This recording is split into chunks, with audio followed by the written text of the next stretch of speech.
So is it Philippines culture for foreigners to support Filipinas and their families?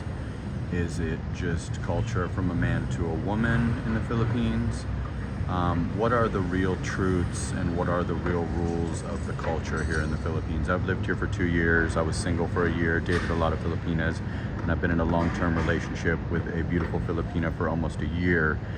And I know a lot of guys will be told when they're fresh off the plane or talking to their LDR or just arriving here, or maybe they're an older guy, that this is our culture.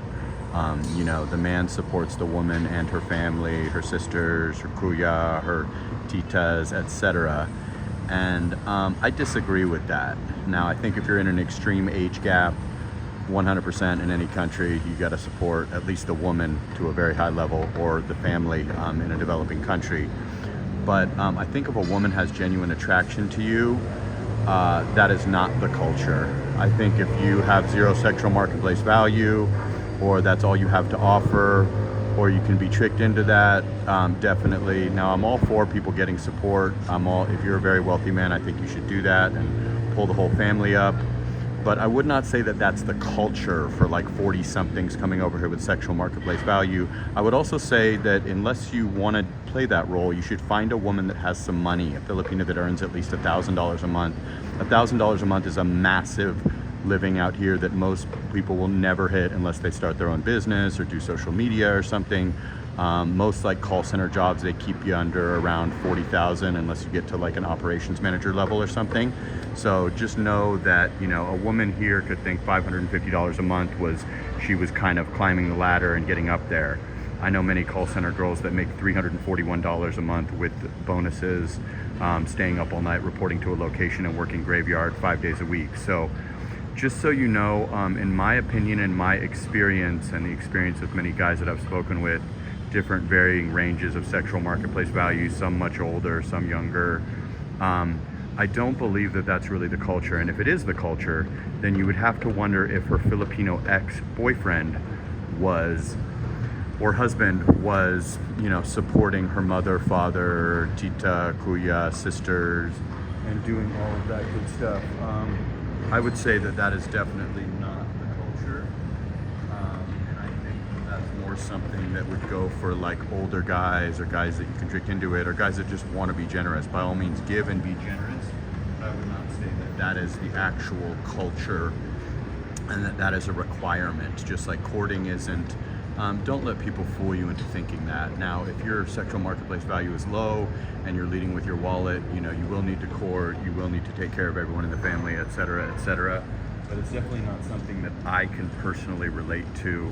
And many guys that I know that I've done consultations with, that are part of my community, that I've spoken with in person and stuff, that are like, you know, 30s and 40s, or even, you know, just handsome guys, or guys that are, you know, have it going on, or are chick magnets at any age. That is definitely not the culture. And the main way to avoid this whole scenario is to find a woman that's a very big earner. There are women out there, especially in the Manila area, that may earn more than your social security check literally. And contrary to popular belief, those women are interested in certain foreigners in 2024. It depends on you, your confidence level, your height, your fitness, your personality. All of that will play into whether or not you can get one of those women that doesn't need a dime from you and can finance her own family, or comes from a wealthy family, etc., etc., etc. So I just wanted to kind of dispel that myth that it's the culture that you kind of, you know, break the bank on, you know, the entire family and extended family. I disagree with that. Now, if you marry a woman or you're living with a woman, by all means, you probably have more money than her, even if she's one of those big earners that I described, or you have more savings. So I think you should take care of your girl. I think, you know, you let her stay with you at your place. You probably pay for almost all meals, or most meals, unless she offers. If you take her somewhere, by all means, pay for a majority of it, if not all of it. You know, be a gentleman and certainly take care of your long-term girlfriend or wife like a queen.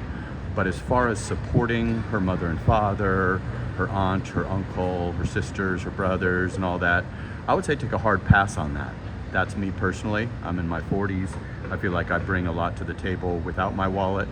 But you know, you do what you want to do, and by all means be generous if you can afford to. You may have 100 times the money that I have, and you may like giving like that, and I think that that's awesome.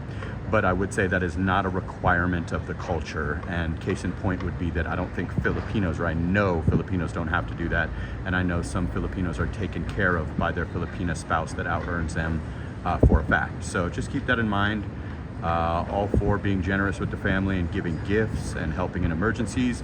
But as far as allowance and, you know, buying everybody a house and going crazy and breaking the bank, I do not think that that is necessary or the culture, in my opinion, after being here 2 years. All right, guys, I go live every day around 9 or 10 a.m. Manila time. I do consultations, Jasperinthephilippines@gmail.com. And sana all. Like, comment, subscribe, hit the notification bell. Rest update.